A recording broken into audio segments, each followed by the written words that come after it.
Salut mes Parisiens, je vous demande pas comment ça va aujourd'hui, bienvenue dans l'After Paris, le podcast qui débat de l'actu du Paris Saint-Germain toutes les semaines. Merci de continuer à faire monter ce podcast sur les différentes plateformes, c'est dispo partout et on vous attend maintenant, nombreux, sur YouTube puisque c'est la nouveauté du mois de mars. L'After Paris débarque en vidéo sur la chaîne de l'After, où vous soyez, peut-être sur YouTube, sur Spotify, Deezer, Apple Podcast, Google, n'hésitez pas à vous abonner, à commenter, ça permet de mieux nous référencer et d'être là plus fort avec vous tous. L'équipe cette semaine, il était au parc mercredi. Jimmy Brown est là comme toutes les semaines. Salut Jimmy. Salut Thibaut, bonjour à tous. L'ampleur qu'a pris ce podcast, c'est incroyable. Là, je découvre les nouveaux studios. Ouais, je découvre un peu aussi. J'ai vu Gilbert la semaine dernière qui a fait le truc. Là, c'est magnifique. Hein. Le décor, une tour Eiffel, Arc de Triomphe. C'est fabuleux. C'est beau, Paname. Ville du monde c'est magnifique. C'est beau. Venez nous voir sur YouTube, ça vaut le détour. Vous verrez également Julien Taxis si vous vous connectez. Salut Julien. Salut Thibaut. Journaliste RMC Sport, qui lui a pleuré seul dans son salon. Oui, exactement, sur le canapé, petite gueule de bois, sans même boire la moindre goutte d'alcool. Et en invité cette semaine, ancien joueur du Paris Saint-Germain, présent à Anfield. Ça va nous servir aujourd'hui lors d'un Liverpool-Paris Saint-Germain en 97. Didier Domi est là. Salut Didier, merci beaucoup. Bonsoir à vous tous. Ça va Didier, la forme ? Ça va très bien.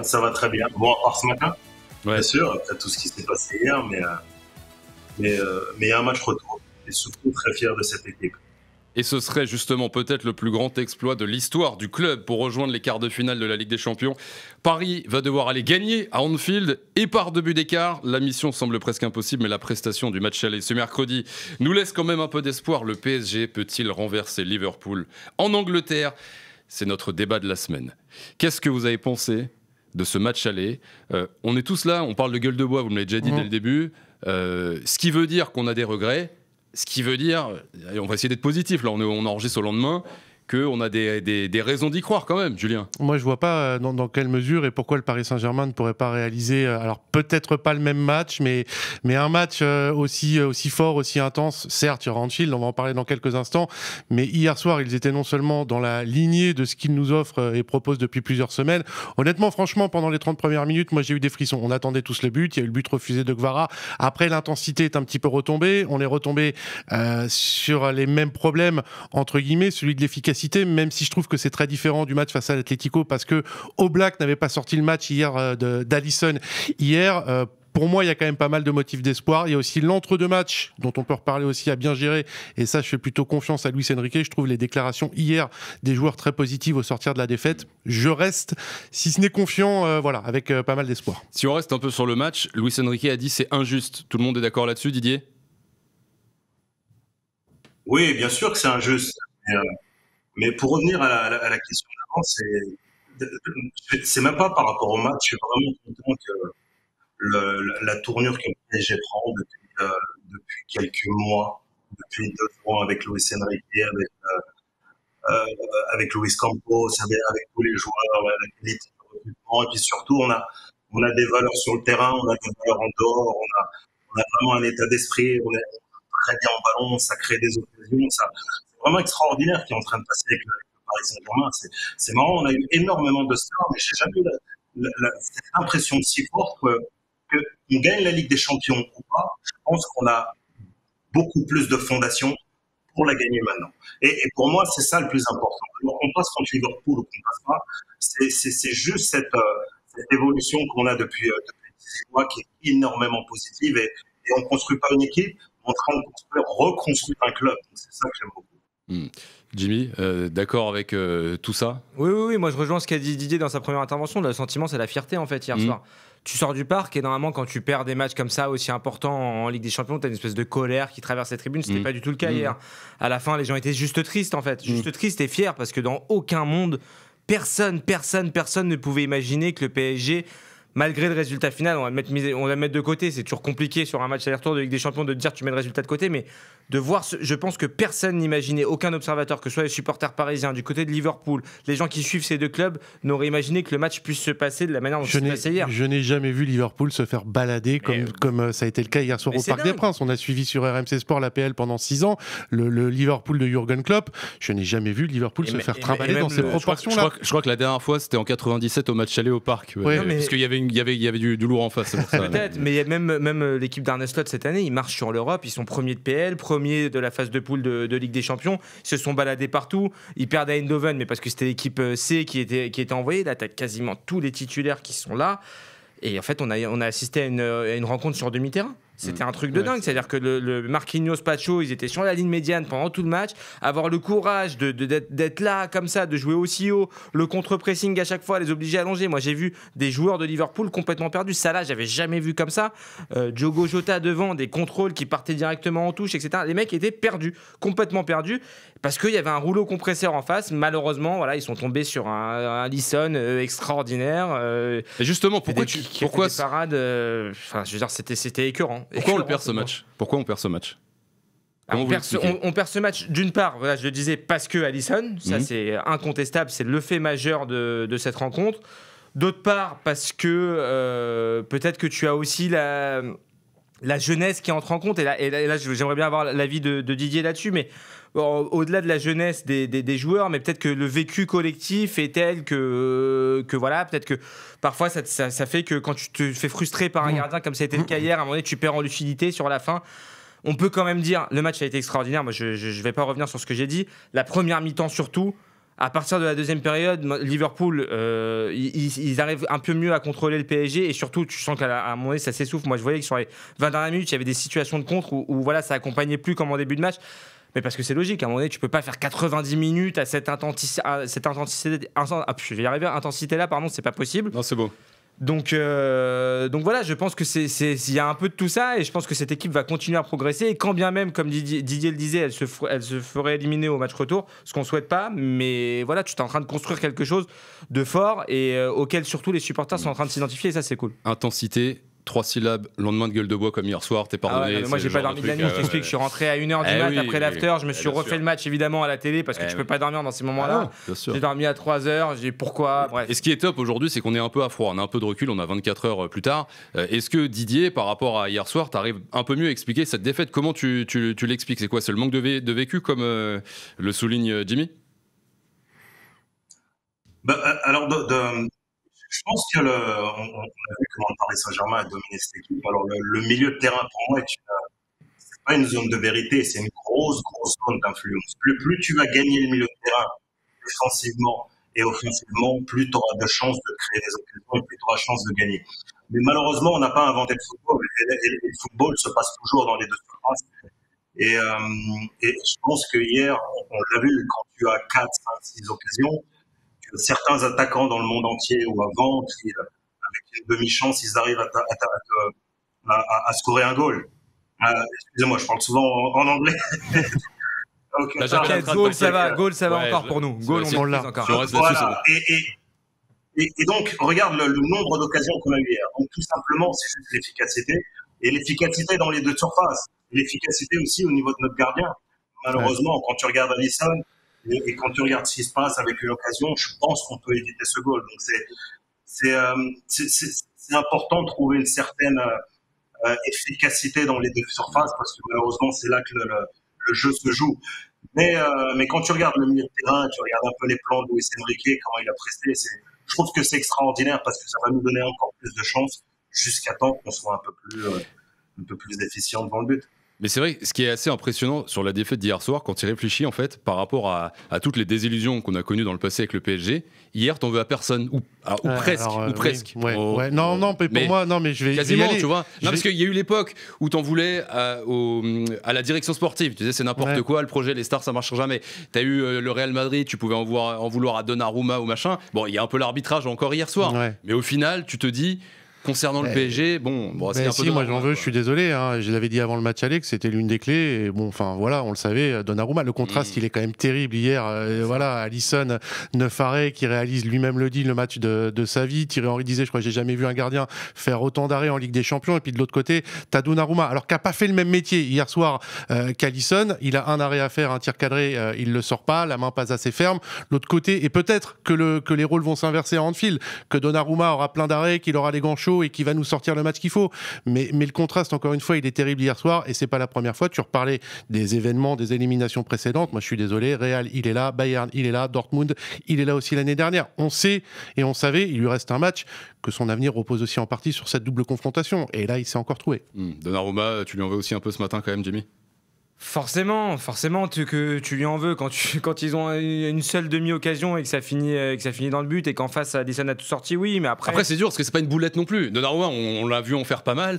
Bon, il peut faire mieux, un gardien de haut niveau, c'est ce que disait. C'est exactement la même que contre l'Atlético il y a 3 mois. Hein. C'est à peu de choses près. Moi, je la revois. Oui, c'est vrai. Tu as besoin d'être décisif dans les deux surfaces. Tu as besoin d'avoir un tueur devant et tu as besoin d'avoir un gardien qui est décisif comme Alisson a pu l'être côté Liverpool. On n'a pas eu ça côté PSG. Alors après, voilà, il y a un match retour encore et il aura l'occasion de se refaire. Donnarumma, il va falloir, de toute façon, si tu veux passer au retour. Alors évidemment, il va falloir être aussi bon dans le jeu, etc. Mais il va falloir un gros Donnarumma parce que je suis persuadé que Liverpool ne fera pas le même match et qu'il sera beaucoup plus sollicité à Anfield qu'il n'a été au Parc. Un gros Donnarumma et peut-être, Didier commençait à le dire, un peu plus d'efficacité devant avec ce trio hier soir Dembélé, Barcola, Gvara. C'était un peu la petite surprise de la compo. On attendait peut-être plus Doué que Gvara. Au final, on a eu Gvara. Et on a kiffé Gvara. Didier, on voit la Gvara, pourquoi on l'a acheté cet hiver et aussi cher. C'est le genre de joueur qui, il a son but qui est refusé pour un très léger hors-jeu, mais c'est le genre de joueur qui peut faire la diff au retour à Anfield. Oui, bien sûr. Je trouve qu'on a une attaque extraordinaire. Ils vont tous vite. Ils sont tous capables de dribbler. Ils ont une capacité dans le contre qui est extraordinaire. Donc, quand tu regardes un peu toutes les attaques dans les plus grands clubs du monde, on a vraiment une attaque qui est capable de marquer contre n'importe qui. Donc, Kvaratskhelia, bien sûr, qui peut marquer au retour avec j'espère une équipe qui va encore dominer le terrain. Je pense qu'ils vont créer des occasions. Ça, c'est sûr. Ils auront peut-être un peu plus d'espace, même encore, ce qui sera très important. Parce que quand tu regardes les buts contre Manchester City, c'est beaucoup d'espace dans le dos de la défense. Et c'est vrai que Liverpool ne pourra pas parquer le bus comme ils l'ont fait chez nous sur le deuxième mi-temps. Donc, ils vont laisser des espaces.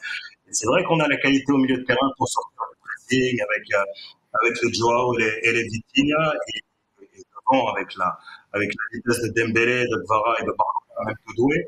Je pense que ça va être un super match, très ouvert, mais on aura pas encore plus d'occasions, mais dans un autre style où on n'aura pas à faire une défense renforcée. Et Dieu seul sait que quand on regarde Barcola, Dembélé, Kvaratskhelia, ils aiment les espaces. Donc ça va être intéressant, un autre scénario, mais ça va être très intéressant pour moi. Je pense qu'on a toutes nos chances et qu'on peut passer si on garde surtout cet état d'esprit. Gvara, avec le match qu'il fait sur ce mercredi sur le match aller, il a gagné sa place pour le retour là, d'emblée? Oui, je pense. En plus, il a joué quasiment tout le match. C'est l'un de ceux qui est sorti le plus tard devant. Il a montré aussi qu'il apportait autre chose. On comprend pourquoi on a mis 70 millions. C'est un joueur, j'ai pas envie de dire unique, mais un joueur différent qui a. C'est pas les mêmes qualités qu'un Dembélé, qu'un Barcola qui ont besoin d'espace. Lui, il est capable de tout faire dans un tout petit espace. On le voit sur le but qu'il met, refusé pour un bout de talon. C'est le joueur associatif par excellence, encore plus que Barcola et Dembélé. Oui, je pense qu'à Anfield, il va être mis au frigo. J'espère aussi l'entre-deux matchs. Et ça, encore une fois, Luis Enrique sait gérer. Rennes, samedi 17h. Voilà, Rennes, samedi 17h. On espère le voir, lui, au frigo, comme pas mal d'autres. Faut peut-être tirer un trait sur l'invincibilité en championnat samedi ça serait bien, mais honnêtement, et Luis Enrique le dit depuis le début, c'est pas un objectif et ça rentre pas sur le palmarès. Quand même tu tournerais, t'es capable t'es capable, mais oui, moi ça m'embête pas si Gvara, Dembélé et pas mal d'autres vont sur le banc samedi. Jimmy, le trio d'attaque je pense que Gvara, Dembélé repartiront. J'ai un doute sur Barcola, parce que je trouve que parmi les trois, on en parlait un petit peu hier soir dans l'after, c'est peut-être celui qui a un peu plus de mal quand il n'est pas dans son poste préférentiel, c'est-à-dire côté gauche. Quand il s'agit d'aller dans l'axe ou à droite, il est peut-être un peu moins à l'aise. Et surtout, Doué fait une super entrée hier. Donc je me pose la question peut-être de désirer Doué titulaire d'emblée et avoir un Barcola. Tu peux aussi mettre Doué au milieu et Gvara devant. Ouais, c'est très offensif pour Anfield, mais vu que en même temps t'as plus rien à perdre. Tu l'as pas fait au parc et que tu l'as. Moi, je me suis posé la question hier au moment où il rentre Doué. Je me suis dit, est-ce qu'il va sortir un des trois milieux pour le mettre? Non, finalement il garde quand même cet équilibre là parce que comme Didier aussi le disait, tu vas avoir besoin de ressortir les ballons correctement, etc. Oui, Doué peut apporter cette touche technique au milieu de terrain, mais dans l'impact et tout, je pense j'imagine mal le voir toucher au trio Ruiz, Vitinha, João Neves. Parenthèse, vous commencez à évoquer le milieu de terrain. Didier Domi, on a beaucoup parlé tout à l'heure, la bataille du milieu. J'aimerais ton avis, Didier, s'il te plaît, sur Fabian Ruiz. Joueur qu'on a beaucoup critiqué. Moi le premier, mais j'ai l'impression, on en parlait un peu juste avant le podcast avec Julien, depuis quelques semaines, il y a une sorte de hype et Fabian Ruiz serait devenu un indispensable, une hype que je ne partage pas du tout. Est-ce que tu penses quand même que le Paris Saint-Germain serait pas meilleur avec n'importe qui à la place de Fabian Ruiz? Elle est bien orientée ta question. Non mais Andoué par exemple, voilà. Ruiz, il bénéficie aussi de la bonne période du Paris Saint-Germain. C'est pas facile pour certains joueurs de s'adapter à un nouveau club, à une nouvelle ambiance. Il y a des joueurs qui prennent le premier jour, ils sont déjà dedans, il y en a qui prennent 6 mois, il y en a qui prennent 1 an. Et quand tu regardes un peu l'expression du Paris Saint-Germain, c'est beaucoup plus fluide, c'est beaucoup plus dominateur. Il a 2 monstres à côté de lui qui ont le toucher, qui ont la finesse, qui ont l'énergie aussi, c'est important. Donc forcément, ça facilite un peu les choses.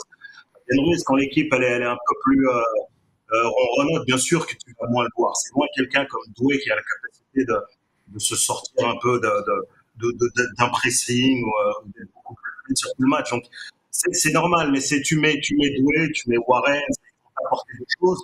Et c'est vrai que Fabian Ruiz n'est pas quelqu'un comme Vitinha, où tu le mets tout de suite sur la feuille de match. Mais c'est quelqu'un qui est très important parce que c'est un vrai box-to-box, tu l'as vu. Il est capable de défendre, il est intelligent.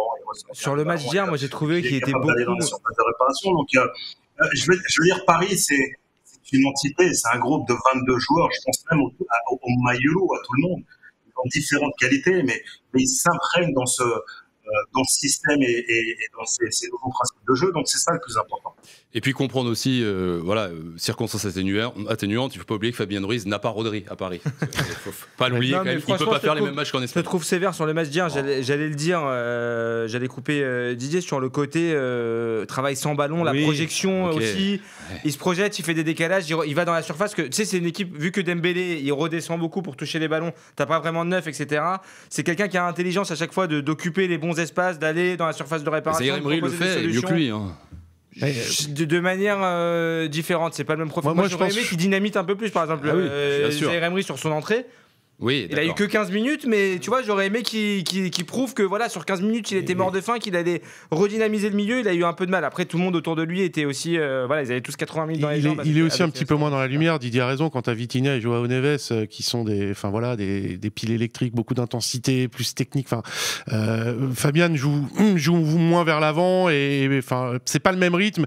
Et voilà, il pâtit peut-être aussi un petit peu de cette hyperactivité des deux à côté. Oui, il y a Warren, mais Warren revient de blessure. Et il y a plus d'options finalement aujourd'hui qu'il y en avait il y a 1 an quand Warren Zaïre Emery à 17 ans était le taulier du milieu de terrain. Et c'est un soldat surtout de Luis Enrique, donc je pense que ça bougera pas, Fabian Ruiz. Malheureusement. Et puis il n'a pas Rodri. Ouvrons le dossier avec toi, Didier. Le dossier Anfield. Je le rappelais tout à l'heure, 1997, demi-finale de Coupe des Coupes. Tu es au Paris Saint-Germain, double affrontement PSG-Liverpool, 3-0 au Parc à l'aller pour le Paris Saint-Germain. Match retour à Anfield, défaite du PSG 2-0, mais qui se qualifie donc pour cette finale de Coupe des Coupes. Raconte-nous Anfield, Didier. Est-ce que c'est vraiment une forteresse? Est-ce que l'ambiance, est-ce que ça te coupe les jambes? Ou est-ce que peut-être c'est un peu aussi surcoté? C'est ce qu'on entend parfois. C'est-à-dire que oui, super, les chants, You Never Walk Alone, magnifique, mais qu'on n'est pas non plus sur une des plus grosses ambiances d'Europe. On est clairement sur une des plus grosses ambiances d'Europe. Mais il y a une époque, tu sais, avec Klopp, je me rappelle quand il est arrivé, sa première défaite, c'était contre Crystal Palace. Palace avait marqué à la 80e et il y a eu 2-1. Et c'est marrant, je m'en rappellerai toujours, et je me suis senti tout seul. Donc ça veut dire que Liverpool est une des meilleures ambiances au monde quand l'équipe tourne bien. Et là, par contre, les Scousers, ça fait énormément de bruit. C'est impressionnant parce que j'ai eu la chance j'ai pas joué le match chaud parce que je m'étais obligé à l'aller, donc j'étais derrière le banc, je voulais y aller. Et l'ambiance était extraordinaire. Pourquoi? Parce que le scénario, donc en fait, tu vois surtout Anfield quand son équipe, allume le feu, tout simplement. Et là, par contre, ça devient la meilleure ambiance d'Angleterre. Parce que je les ai affrontés aussi avec Newcastle et Leeds. Et c'est vraiment impressionnant.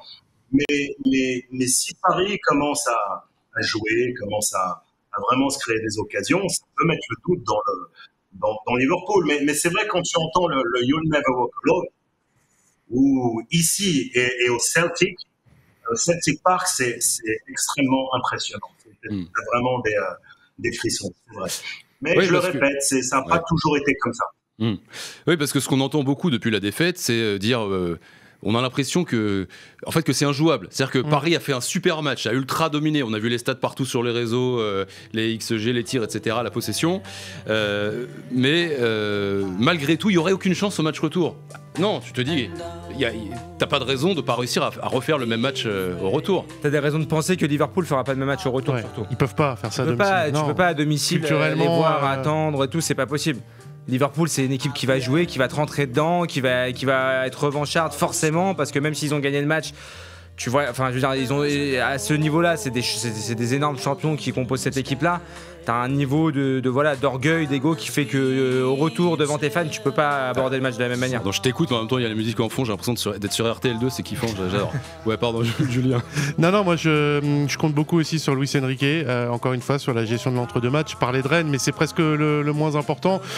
Comment mettre les mecs dans une bulle comme il l'a fait l'année dernière avec le Barça. Faut quand même pas oublier que le Barça, alors oui, il y a le carton rouge qui fait basculer le match, mais que Paris est mené 1-0, donc ils ont réussi à trouver des ressources, certes dans un contexte peut-être un petit peu moins hostile à Montjuic. Et puis faut pas oublier aussi, ça nous fait mal, mais que Luis Enrique était l'entraîneur de la remontada. Il sait faire ce genre de choses là entre deux matchs. Moi je pense que c'est jouable. Si le PSG se qualifie, gagne à Liverpool par 2 buts d'écart ou après prolongue, donc avec un but d'écart, est-ce que Didier Demis serait le plus gros exploit de l'histoire du club? Pas forcément. Tu sais pourquoi? Je trouve pas qu'il y a énormément d'écart entre ces équipes. On n'a perdu que 1-0.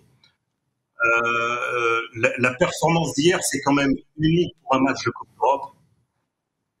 C'est pour les matchs à élimination, c'est aucune équipe après avoir eu 27 tirs, dont une dizaine de tirs cadrés, plus toute cette possession et gagner le match, c'était jamais arrivé avant. Donc Liverpool doit vraiment se sentir très chanceux. Donc ça ne sera pas pour moi le plus grand exploit du Paris Saint-Germain, parce que on a une telle maîtrise et puis on a passé un cap. Et je le répète, tu sais, cette équipe, comment on est construite depuis 18 mois, elle est extrêmement et intelligemment construite. Et c'est vrai qu'il y a eu certains moments, on fait partie pour passer des caps, et ça c'est important, ça te définit des moments dans un club, dans une génération, et tu l'as vu que ça les a libérés. Dembélé, ça les a libérés aussi. Donc quand je regarde tout le monde en Europe, je crains plus personne. Et je suis très content parce qu'on est l'équipe que personne ne veut jouer, et on est l'équipe qui peut gagner n'importe qui, y compris Real Madrid, Barça. Donc c'est pour ça que je vous parle énormément de fondation depuis le début. Quoi qu'il arrive demain, on est sur un chemin où il y a une certaine harmonie entre le président, le directeur sportif, l'entraîneur. Les recrutements sont très bons, l'équipe est très jeune. Il ne faut pas oublier que c'est la troisième équipe la plus jeune de la Ligue des Champions. Donc tout ça fait qu'on a des fondations extrêmement solides.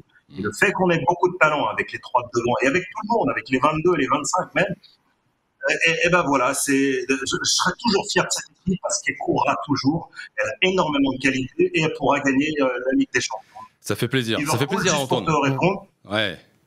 Ça donne la banane, Didier, merci Et puis surtout, un exploit. Surtout, il y en a qui oublient. Didier a connu cette époque-là, mais dans les années 90, avant QSI, Paris a fait des gros exploits européens aussi. Pour moi, le PSG Real Madrid 93, ça reste au-dessus de tout. Il y a eu le Barça 95 aussi. Voilà, il y a eu des exploits européens dans les années 90. Mais c'est ce genre de truc qu'il faut faire. Il faut faire un truc. Si tu te qualifies, t'arrives dans ce top 3, top 5. Pour me rassurer, j'ai essayé de voir quand est-ce que Liverpool, ils ont perdu. On en parlait avant de démarrer. Ils ont pris 3-0 l'année dernière contre l'Atalanta en Europa League en quart de finale. C'était un match aller. 2023, il y a 2 saisons, ils en ont pris 5 contre le Real. Il y avait eu 5-2 pour le Real à Anfield. C'est les 2 exemples récents. Voilà, c'était des matchs allés à chaque fois, mais ça existe de se prendre une défaite par 3 buts d'écart à la maison, ça a déjà existé. Donc pourquoi pas le PSG? Ce serait le plus gros exploit. Pour moi, ça reste en dessous de certaines choses qui ont été faites dans les années 90, parce que comme le disait Didier, il n'y a pas un monde d'écart là entre les 2 équipes. À l'époque, le PSG était pas un petit d'Europe, mais PSG Real en 93, il y a un monde d'écart entre les deux équipes et on a vu les images de Valdo. Voilà, c'est le plus grand exploit de l'histoire du PSG. Je voudrais remercier Didier Domi d'avoir été avec nous aujourd'hui. Merci de la disponibilité et merci du discours. Je ne sais pas ce que vous en pensez, mais moi je sors de là, ça m'a filé la banane. Ouais, il a remis un petit ego boost grâce à Didier. Espérons que tu aies raison. Merci beaucoup Didier. À très vite dans l'After Paris, j'espère. Salut. Merci je remercie. Beaucoup, à bientôt. Salut. Merci Julien, merci Jimmy. Bon, on se retrouve dès la semaine prochaine pour un nouveau. Après la qualif. C'est ça. Ça, ce serait beau. Ce serait énorme. Merci à Brian Levavasseur et à toutes les équipes de prod et techniques qui bossent sur ce podcast. Merci à vous d'être là, fidèles, de plus en plus nombreux. Parlez-en autour de vous. L'After Paris dispo sur YouTube désormais, mais sur toutes les autres plateformes également. N'oubliez pas de vous abonner, de commenter si vous avez kiffé. Merci d'être là. On se retrouve la semaine prochaine. Ciao les gars. Ciao. RMC After Paris.